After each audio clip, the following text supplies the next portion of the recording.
Je voulais vous parler de l'histoire de la piscine. Le premier chapitre des ailes. Premier chapitre des ailes.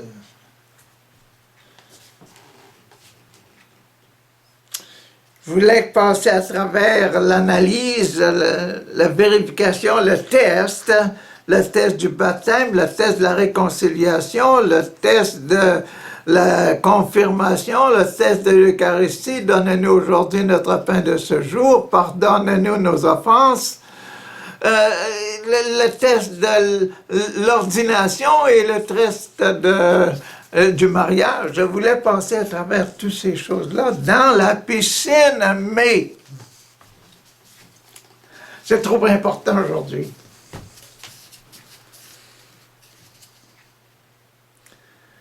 Parce que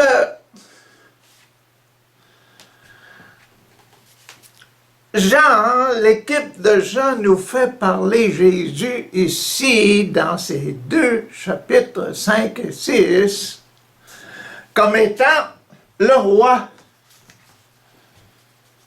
comme étant le Dieu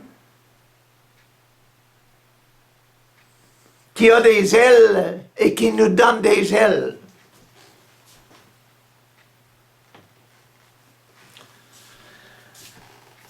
Saint Jean nous fait parler Jésus comme étant le maître qui dit « Voici, voici, voilà, voici, voilà » et qui dit « Je te pardonne tes péchés » et puis qui dit « Je t'apporte au ciel avec le pain qui vient du ciel ».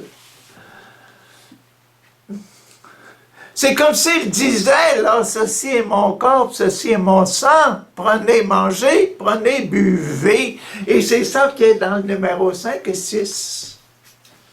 Voyez-vous, Jésus le prêtre qui donne son sacrifice, là, qui fait son sacrifice.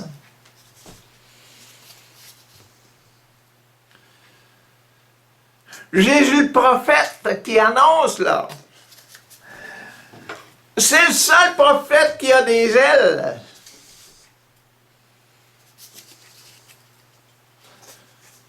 On n'a pas vu d'autres.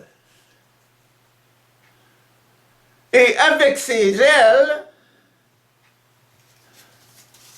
il nous transporte au ciel.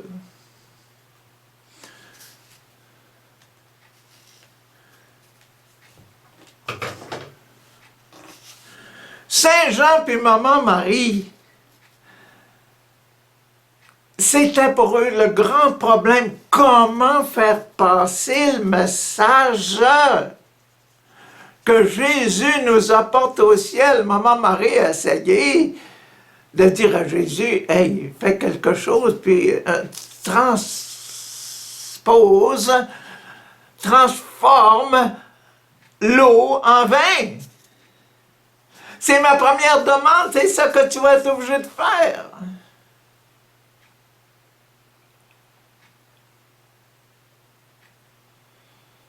Je trouve ça tellement important.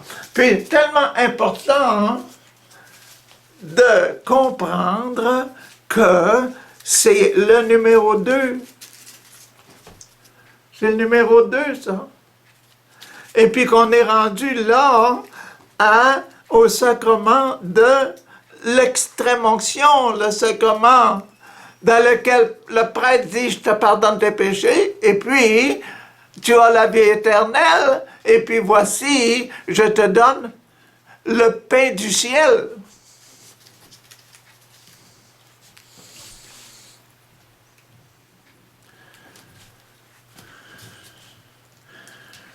Je ne peux pas passer pour commencer à faire l'analyse 1, 2, 3, 4, 5, 6, 7 ici.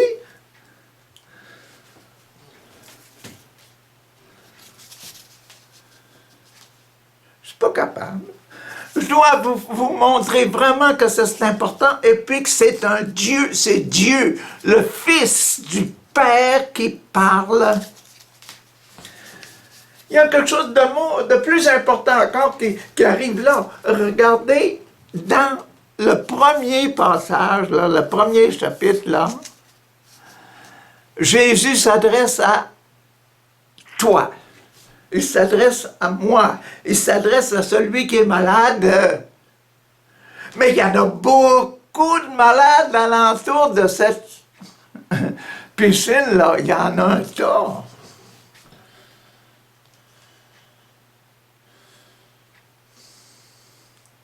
Puis il dit à moi, veux-tu recevoir le sacrement? Tu n'as pas besoin de te jeter à l'eau. Je te donne l'esprit. Prends ton grabat, marche. Prends ta croix, monte au calvaire. C'est sur la croix, c'est en haut, là, après avoir monté, que tu vas sauver le monde.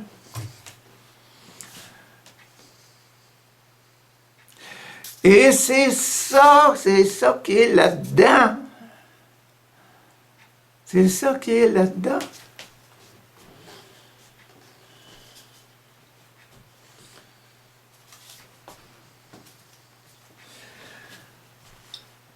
Si Saint Jean n'avait pas mis les ailes, si la colombe n'était pas venue, et si elle n'avait pas révélé que c'était l'Esprit du Père et du Fils qui travaille, qui transforme, l'évangile de Jean aurait été bien différent. Ça n'aurait pas été ce que Jésus a mis dans le cœur de Jean et dans le cœur de Maman Marie. Son Jésus en Maman Marie devait nous sauver, nous apporter au ciel. Et il devait pour ça avoir des ailes. Et ici, c'est Jésus qui explique lui-même.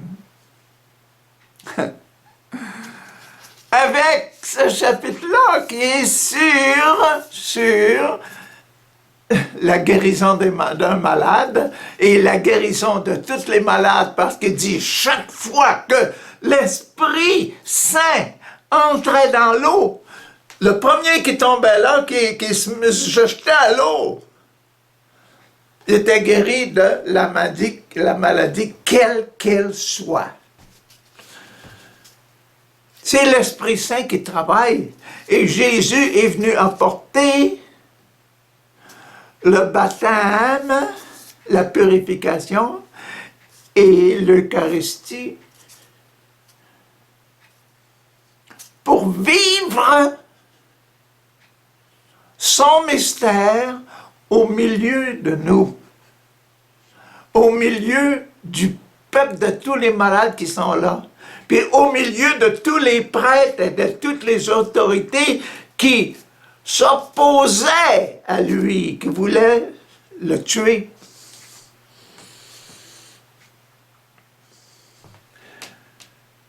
Et puis ils ont réussi. Et leur succès de mise Jésus en croix, c'est notre salut.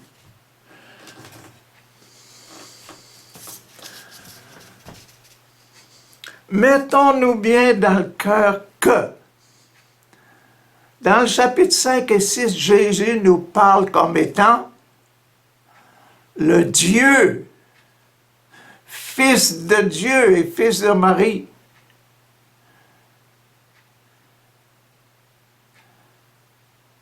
Qui pardonne nos péchés et puis qui nous donne le pain de l'Esprit, le pain qui nous fait monter au ciel, le pain qui nous donne les plumes des ailes de son oiseau.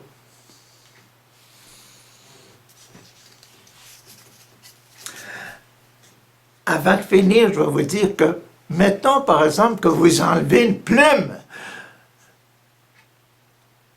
La plume n'a plus de valeur, ce n'est plus une partie de l'oiseau.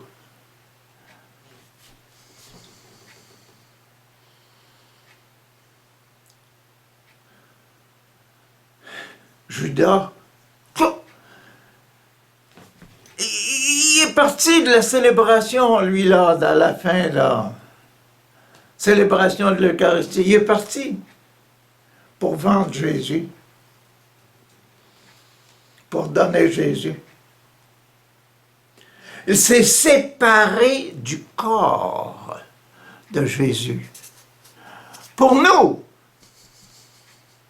moi et vous, quand on ne va plus, quand on n'en est plus rattaché, quand notre plume, on l'a enlevé du corps de Jésus, quand on a enlevé Jésus de notre vie, quand on n'est plus rattaché à Jésus, on ne peut plus se nourrir du corps et du sang de Jésus et on ne vit plus, on est mort. Et il y a seulement Jésus qui peut dire, reviens, je te pardonne tes péchés. Et puis quand on se remet comme une plume de l'oiseau, comme une plume de l'Église, un membre de l'Église de Jésus, un membre de la famille, un membre du corps de Jésus, quand on se remet là, on recommence à vivre et on va avec Jésus pour l'éternité.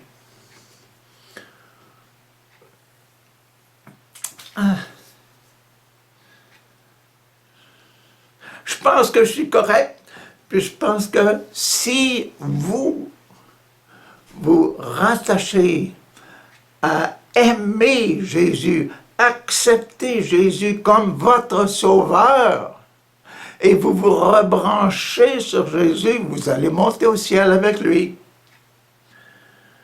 Le sacrement de réconciliation et le sacrement de l'Eucharistie pour Jean et Maman Marie.